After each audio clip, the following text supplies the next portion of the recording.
kapang thira lim na thuruk thar chua katum lain kan kong kalo bo ani o lalpa min ngai dam la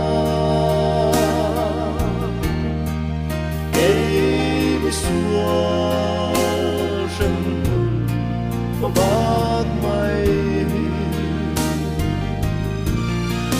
chun gì ngai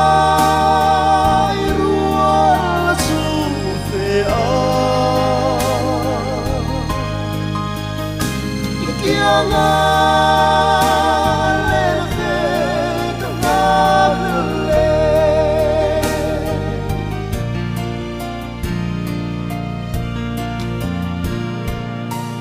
vel hau san na hui tu min ding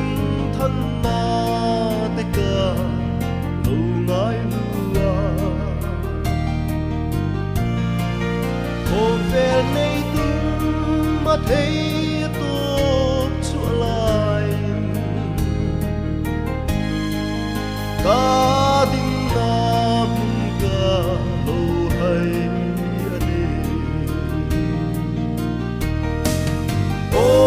lalpa ngai dam la ei bisua shen pu bát mây chun gì ngai ruột chu về a kia nga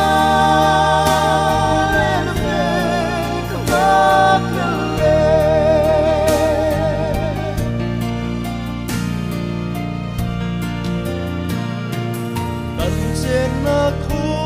vel bol lo ya eng tiang an sa in zong la lom na min ve thei lo ti ka ria i sualam ma hoi